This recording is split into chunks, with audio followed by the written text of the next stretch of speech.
Hello বন্ধুরা, আজকে আবার আরেকটা নতুন রেসিপি নিয়ে চলে এসেছি। তো আজকে বানাবো হচ্ছে ফুলকপি দিয়ে লোকাল রুই মাছের ঝোল। তো সবার প্রথমে দেখো আমি এখানে মাছগুলোকে ভালো মতন ধুয়ে পরিষ্কার করে নিয়েছি। তারপর দিয়ে দিচ্ছি পরিমাণ মতো লবণ আর হলুদ আর লবণ দিয়ে ভালো করে মেখে 10 মিনিটের জন্য রেখে দেব। আর আরেকদিকে আমি ফুলকপিটা কেটে নেব। তো এখানে আমি একটা ফুলকপি নিয়েছি। তো ফুলকপির প্রথমে ডাঁটাগুলো ছাড়িয়ে নেব, তারপর একটা চাকুর সাহায্যে ফুলকপিগুলোকে কেটে নেব। এখন তো শীতকাল, তো ফুলকপি এখন সব কিছুর সাথেই ভালো লাগবে, যেমন মাছের ঝোলে, ডিমের ঝোলে, তারপরে হচ্ছে ফুলকপির বড়া, ফুলকপির ভাজা। আমার তো ফুলকপি খেতে ভীষণ ভালো লাগে। তোমাদের কেমন লাগে অবশ্যই কিন্তু কমেন্টে জানিও। তো তারপর দেখো এদিকে আমি ফুলকপিগুলোকে ছাড়িয়ে নিয়েছি। তারপর মাঝখান থেকে ফুলকপিগুলোকে একটু টুকরো করে নিচ্ছি। তারপর দেখো একটা গামলার মধ্যে, জলশুদ্ধ গামলার মধ্যে ফুলকপিগুলো চুবিয়ে রেখে দিচ্ছি। কেন কি ফুলকপির মধ্যে পোকা থাকতে পারে, তার জন্য জলের মধ্যে চুবিয়ে রেখে দিচ্ছি।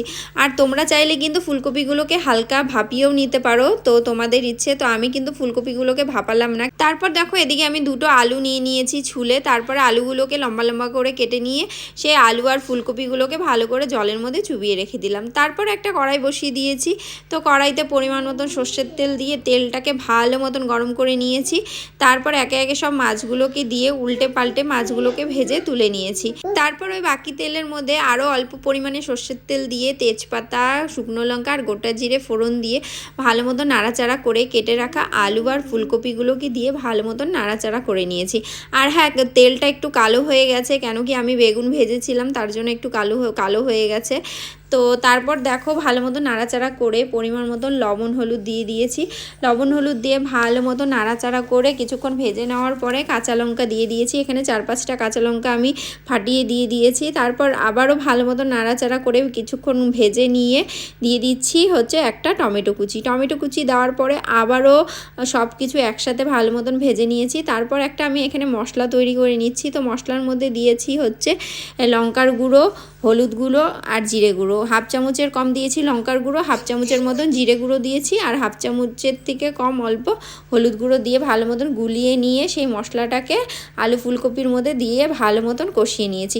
আর হ্যাঁ, অল্প একটু চিনি দিয়েছিলাম আমি কষানোর সময়। তারপর দেখো ভালো মতো নাড়াচাড়া করে কষানোর পর এখানে আমি 3 বাটি, মানে ছোটো বাটি 3 বাটি জল দিয়ে ভালো মতন ঝোলটাকে ফুটিয়ে নিয়েছি। তারপর আগে থেকে ভেজে রাখা মাছগুলোকে একে একে সব ঝোলের মধ্যে ছেড়ে দিয়েছি।